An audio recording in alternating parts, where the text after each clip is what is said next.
As-tu déjà eu l'impression de marcher seul dans l'obscurité, le cœur lourd, en te demandant si tes prières dépassaient le plafond de ta chambre? Parfois, le silence de Dieu ressemble à une absence. Mais aujourd'hui, sur quelle main, je suis venu te porter un message qui va changer ta perspective, ton cri a été entendu. Dieu n'est pas un spectateur lointain de ta souffrance. Il est celui qui compte tes larmes. À travers ces 7 témoignages de foi authentiques, tu vas découvrir que même quand tout semble perdu, il prépare déjà ton miracle. Reste bien jusqu'au 7e témoignage, car il contient une promesse que tu as besoin d'entendre aujourd'hui. Témoignage 1. La provision inattendue. Imaginez une mère de famille, seule, avec 3 enfants. Le frigo est vide, et les factures s'accumulent.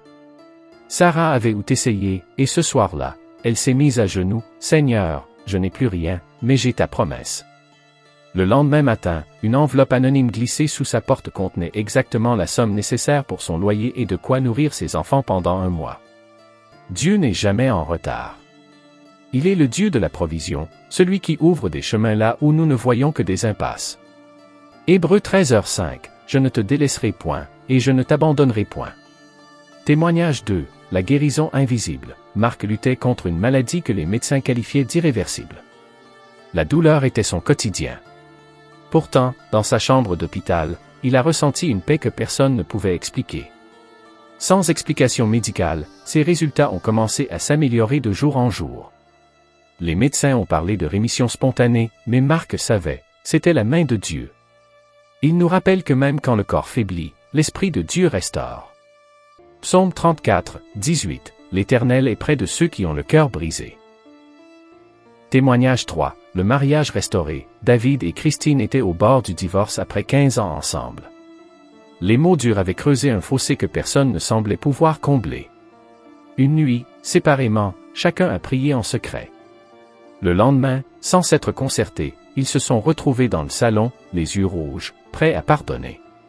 Aujourd'hui, leur mariage est un témoignage vivant que Dieu réconcilie ce que l'homme veut détruire. Joël 2h25, je vous rendrai les années qu'a dévoré la sauterelle. Témoignage 4, l'emploi impossible. Après 2 ans de chômage, Lucie avait envoyé des centaines de CV sans réponse. Elle était prête à abandonner. Un dimanche, elle a remis sa situation à Dieu lors d'un culte. Le mercredi suivant, elle recevait un appel pour un poste qu'elle n'avait même pas sollicité, avec un salaire supérieur à ses espérances. Dieu connaît tes besoins avant même que tu les formules. Matthieu 6h33, cherchez premièrement le royaume de Dieu, et tout le reste vous sera donné. Témoignage 5, l'enfant prodigue. Thomas avait tout quitté, sa famille, sa foi, ses valeurs. Pendant 7 ans, sa mère a prié chaque nuit sans exception. Un soir, Thomas, au fond du gouffre, a composé le numéro de sa mère. Il a dit, « Maman, je veux rentrer. » Elle avait déjà préparé sa chambre. Dieu ne se lasse jamais d'attendre le retour de ses enfants. Luc 15h20, comme il était encore loin, son père le vit et fut ému de compassion. Témoignage 6, la paix au milieu de la tempête. Après avoir perdu son entreprise, sa maison et presque sa santé mentale, Richard aurait pu sombrer. Mais chaque matin, il ouvrait sa Bible et répétait, « Je ne sais pas comment, mais tu as un plan. » 2 ans plus tard, il dirigeait une nouvelle entreprise plus prospère que la première. Ce n'est pas l'absence de tempête qui prouve la foi, c'est la paix au milieu d'elle. Philippiens 4h7, la paix de Dieu, qui surpasse toute intelligence, gardera vos cœurs.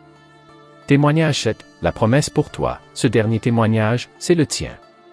Peut-être que tu regardes cette vidéo avec des larmes aux yeux. Peut-être que tu portes un poids que personne ne voit. Dieu t'a conduit jusqu'ici pour te dire, je n'ai pas oublié ton nom. Ta situation n'est pas ta destination. Ce que tu traverses aujourd'hui prépare le miracle que tu raconteras demain.